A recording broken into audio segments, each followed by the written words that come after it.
Hello friends, welcome to my YouTube channel KL study. Friends, MP TET वर्ग 2 चयन परीक्षा के लिए यहाँ पर हम केमिस्ट्री की हमारी क्लास कवर कर रहे थे। तो उसी क्रम में हमारी अगली क्लास रहेगी जिसमें हम आपकी पात्रता परीक्षा के सिलेबस के अकॉर्डिंग ही सारी चीज़ें यहाँ पर आपके सारे टॉपिक कवर करवा रहे थे, क्योंकि अभी तक आपका कोई नोटिफिकेशन तो आया नहीं है और आपका जो नोटिफिकेशन है वो भी बहुत ही जल्द आपको देखने को मिल जाएगा। यहाँ पर जो शेड्यूल आया हुआ था उसके अकॉर्डिंग आपकी परीक्षा अगस्त में होनी है, लेकिन अभी तक कोई आपके पास में नोटिफिकेशन नहीं आया और सिलेबस भी आपके पास नहीं है। तो ऐसा तो है नहीं कि अभी नोटिफिकेशन नहीं आया या सिलेबस नहीं है तो हम पढ़ना ही बंद कर दें, क्योंकि आपको खुद पता होता है आपका जो मेन सब्जेक्ट है उसमें कौन कौन से टॉपिक कहाँ से पूछे जाते हैं। बस एक कंफर्म करना होता है नोटिफिकेशन से, ठीक है।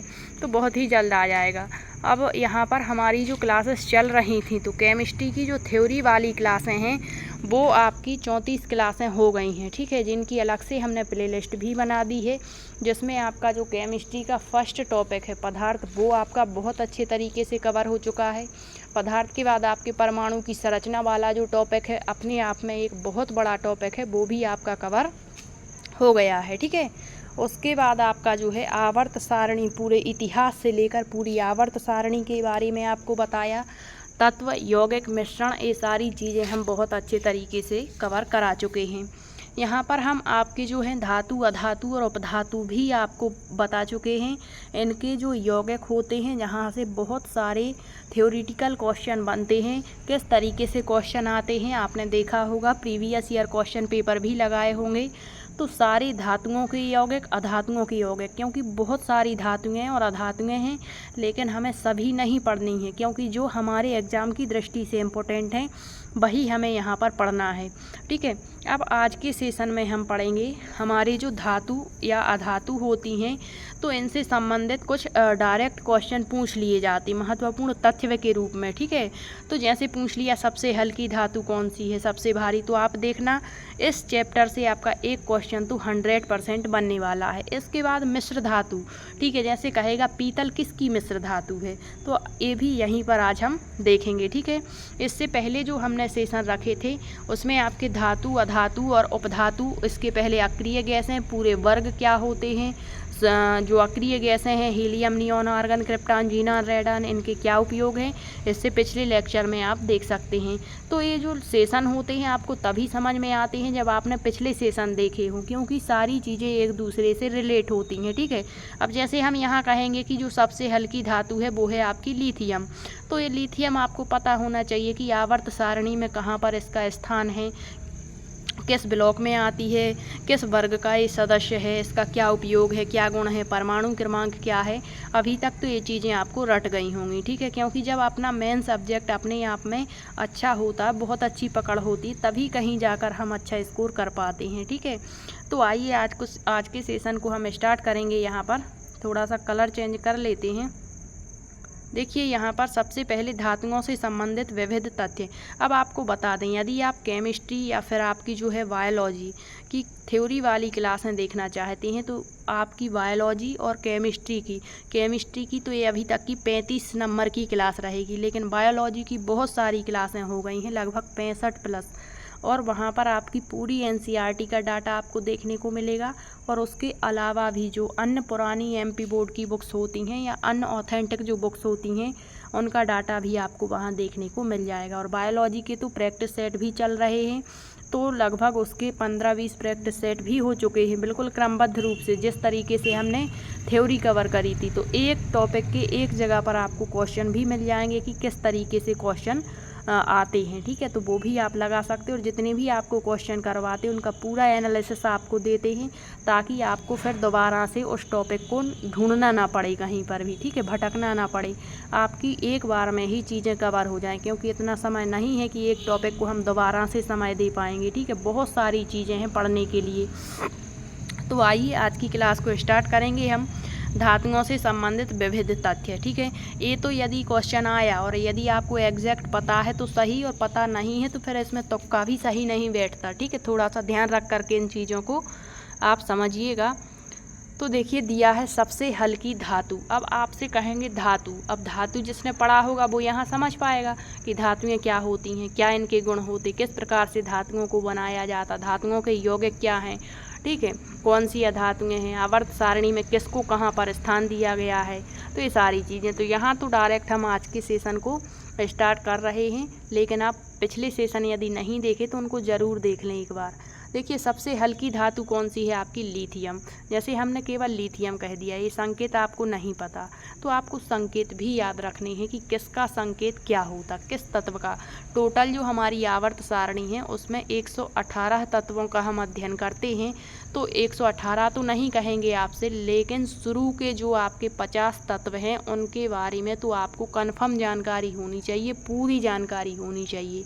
केमिस्ट्री की रीढ़ है आपकी आवर्त सारणी, ठीक है, यहीं से आपके न्यूमेरिकल्स क्वेश्चन बनते, बहुत सारे क्वेश्चन। अब देखना आप जो 2023 वाले आपके एग्ज़ाम हुए थे जिसमें आपके 120 अंक का ये मेन सब्जेक्ट पूछा गया था, तो उसमें डायरेक्ट हमने आज ही क्वेश्चन पेपर उठा कर देखे, बहुत सारे क्वेश्चन डायरेक्ट आवर्त सारणी से पूछे गए। जैसे एक क्वेश्चन था वहाँ पर आधुनिक आवर्त सारणी के जनक कौन है, वहाँ पर मौजले करके दिया गया था, तो ये बिल्कुल सही है, ठीक है। तो कुछ क्वेश्चन 10% ऐसे भी आते हैं जो डायरेक्ट यदि हमें पता है तो हम उनके करेक्ट आंसर दे पाते हैं, और यदि पता नहीं है तो फिर गलत हो जाते हैं, और यहीं से आपका स्कोर कम होता है।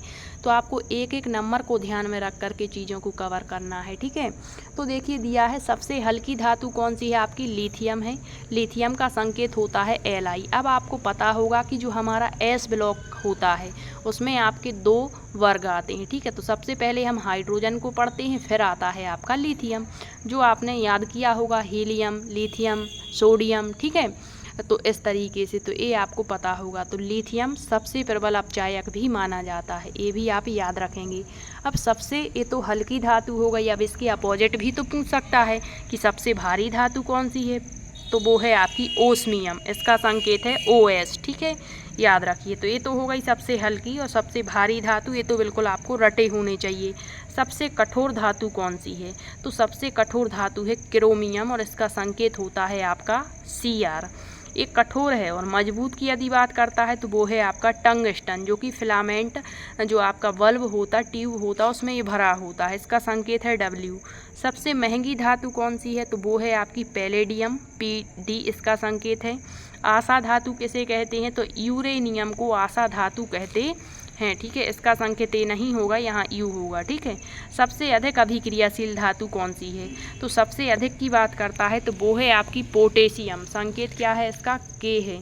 सोडियम, फिर कैल्शियम, ठीक है, सोडियम Na और कैल्शियम Ca। सबसे कम अभिक्रियाशील, मतलब जो दूसरी धातुओं से कम अभिक्रिया करती, वो है आपकी सोना, गोल्ड जिसे कहते हैं। धातुओं का राजा भी आपका स्वर्ण सोना ही कहलाता है, गोल्ड। सफ़ेद सोना किसे कहते हैं, तो वो है प्लेटिनम, संकेत है Pt। क्विक सिल्वर क्या है, पारा है, Hg है, ठीक है, मरकरी। झूठा सोना आयरन पायराइड को कहते हैं। तो आपको इनके बारे में जब यौगिक पढ़ रहे थे हम धातुओं की, वहाँ डिटेल से बताया है कि किस प्रकार से इनको बनाया जाता है। उत्कृष्ट धातुएं, तो यहाँ से क्वेश्चन पूछता है कौन सी उत्कृष्ट धातु है, कौन सी नहीं है, तो ये तो समूह जो शून्य है उसके सदस्य हैं।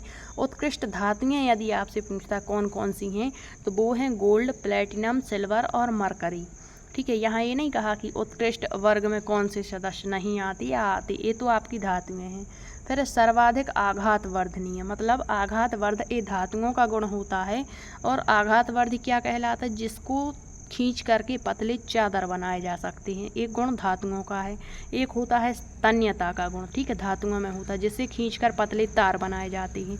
तो पूछता है सर्वाधिक आघात वर्धनीय आपकी जो धातुएं हैं वो कौन सी हैं, तो सबसे ज़्यादा है गोल्ड यानी सोना, और फिर है सिल्वर अर्थात सोना चांदी। ऊष्मा और विद्युत की सबसे अच्छी चालक कौन है, तो चांदी है, फिर है तांबा, सोना भी है, ठीक है। पृथ्वी के केंद्रीय भाग में सबसे अधिक मात्रा में क्या पाया जाता है, तो वो है निकेल।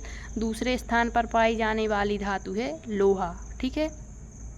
चांदी, सोना, तांबा, प्लेटिनम और बिस्मथ अपनी कम अभिक्रियाशीलता के कारण स्वतंत्र अवस्था में पाए जाते हैं।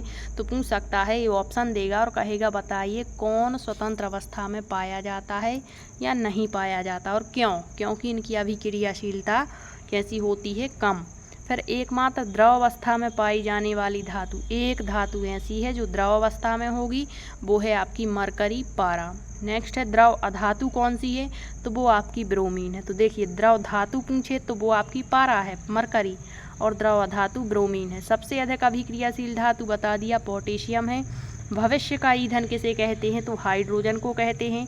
आवारा तत्व भी इसी को कहा जाता है, क्योंकि जब आपके जो मेंडलीफ आए थे उस समय इसका स्थान निश्चित नहीं था, लेकिन बाद में इसका स्थान बता दिया गया। ठीक है, फिर है भविष्य की धातु किसे कहते हैं, टाइटेनियम को। सबसे चमकदार धातु कौन सी है, तो प्लेटिनम है। फिर दिया है मानव शरीर में सबसे अधिक पाए जाने वाला तत्व ऑक्सीजन। तो इससे पिछला लेक्चर देखेंगे तो वहाँ आपको प्रतिशत भी बताया है कि मानव शरीर में सबसे अधिक कौन सा है, उससे कम कौन सा है, और पृथ्वी पर कौन सा सबसे अधिक है। तो ये चीज़ें आप देख सकते हैं पिछले लेक्चर्स में। सबसे अधिक अभिक्रियाशील ये हो गया था, भविष्य का ईंधन हाइड्रोजन है। अब देखिए मिश्र धातुएं, एलॉयस देखेंगे ये क्या कहलाती हैं, तो किसी धातु का किसी अन्य धातु से या अधातु के साथ में मिश्रण ही क्या कहलाता है, मिश्र धातु कहलाता। मतलब दो या दो से अधिक धातुएं भी जुड़ सकती हैं। मिश्रण हम पढ़ चुके हैं, ठीक है। तो मिश्रण क्या होता है, जिसका कोई मिलने का अनुपात निश्चित नहीं होता है। तो इसमें धातुएं भी हो सकती हैं, अधातुएं भी मिल सकती हैं, और ये जो मिलकर एक मिश्रण का निर्माण करवाती हैं वही मिश्र धातु कहलाती है। मिश्र धातुओं के गुण उनके घटकों के गुण से भिन्न होते हैं। अब देखिए जो मिश्र धातुएं हैं इनका प्रतिशत पूछा जाता है। जैसे कहेगा कि जो पीतल है वो किस किस की मिश्र धातु, एक तो ए हो गया, और एक क्वेश्चन बनेगा कि जैसे ये पीतल है वो कॉपर और जिंक की मिश्र धातु है, तो इसमें कॉपर कितनी प्रतिशत है या जिंक कितनी प्रतिशत है, या फिर कहेगा पीतल का उपयोग कहाँ पर किया जाता है। तो ये क्वेश्चन यहाँ से बनते हैं। तो यहाँ केवल इम्पोर्टेंट मिश्र धातुएं ही ली हैं, और यहाँ से आप यकीन मानना एक क्वेश्चन आपको देखने को अपने शिफ्ट में मिल सकता है। तो देखिए पीतल, तो इसको आप किसी ट्रिक से याद रख सकते हैं। इसकी ट्रिक इस तरीके से बनाई जा सकती है, पी ता जी करके, ठीक है। तो पी से पीतल हो जाएगा, ता से तावा, जी से जिंक हो जाएगा, ठीक है। तावा और जिंक की मिश्र धातु है आपकी पीतल, ठीक है। अब यहाँ याद रखना ये है आपको कि जो तांबा है या जो आपका जिंक है वो कितने प्रतिशत है। तांबा को हम कॉपर भी कहते हैं, ठीक है। तो याद रखिए थोड़ा सा, तो कॉपर या जिंक या फिर तांबा, ठीक है। तो तांबा और जिंक की मिश्र धातु है, तो इसमें जो कॉपर है वो 70% है और आपका जिंक है 60%। और पीतल का क्या बनता है, बर्तन बनते हैं, तो याद रखना। फिर है कांसा, तो कांसे की जो मिश्र धातु है वो क्या है, कॉपर और आपकी टिन है, ठीक है। तो यहाँ याद रखिए 90% आपका कॉपर है और टिन कितना है 10%, ठीक है।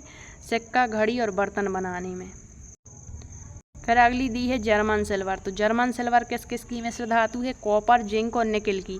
कॉपर कितना है 60%, जिंक कितना है 20%, निकिल कितना है 20%। उपयोग कहाँ होता है, बर्तन बनाने। तो एक बार में याद नहीं भी होते हैं तो आपको इनको कहीं नोट कर लेना है, और 2-3 बार जब आप इनको बिल्कुल समझ करके पढ़ेंगे तो बिल्कुल ये ऑटोमेटिक याद हो जाते हैं। फिर दिया है रोल्ड गोल्ड, रोल्ड गोल्ड जिसे कृत्रिम सोना कहते हैं, ठीक है। इसमें कॉपर और एल्यूमिनियम, तो ये आपका जो है 2023 में भी पूछा गया था क्वेश्चन, और ये आपके 2018 वाले एग्जाम में भी पूछा गया था। तो कॉपर और एल्यूमिनियम का परसेंट, कॉपर होता है 90%, एल्यूमिनियम होता है 10%। और जो सस्ते आभूषण होते हैं जिसे हम बेंटेक्स कहते हैं, ठीक है, वही है रोल्ड गोल्ड, कृत्रिम स्वर्ण। नेक्स्ट है गन मेटल, गन मेटल में क्या क्या चीज़ है, कॉपर है, टिन है और लेड है, ठीक है। सॉरी, कॉपर है, जिंक है और टिन है आपका 90, 2 और 8%। इससे तोप, गियर, बेयरिंग बनाए जाते हैं। डेल्टा मेटल में आप देख सकते हैं कॉपर, जिंक और आपका आयरन है 60, 38 और 2%। इससे जहाज के पंखे बनाए जाते हैं। नेक्स्ट है मुंज मेटल, कॉपर, जिंक का मिश्रण है 60 और 40 का। इसका उपयोग होता है सिक्का बनाने में। नेक्स्ट है डच मेटल, कॉपर, जिंक 80-20। तो आप देख रहे हैं अधिकतर जो मिश्र धातु हैं उसमें कॉपर, जिंक का यूज है। बाकी जो अन्य हैं उनमें आप देख सकते हैं जैसे रोल्ड गोल्ड, इसमें एल्यूमिनियम है। कॉपर तो आप लगभग हर मिश्र धातु में देख पा रहे हैं। तो डच मेटल का उपयोग सस्ते आभूषण बनाने में किया जाता है। फिर है आपका मुद्रा, मुद्रा इसका उपयोग देखिए इसमें क्या क्या होता है, तो आपका इसमें कॉपर होता है, टिन होता है और लेड होता है। 95, 4, 1% मुद्रा बनाने में। फिर यहाँ पर हो जाएगा आपका स्टेनलेस स्टील, यहाँ फास्फोरस रहेगा, ठीक है। स्टेनलेस स्टील है, इसमें आयरन, क्रोमियम, निकेल और आपका कार्बन।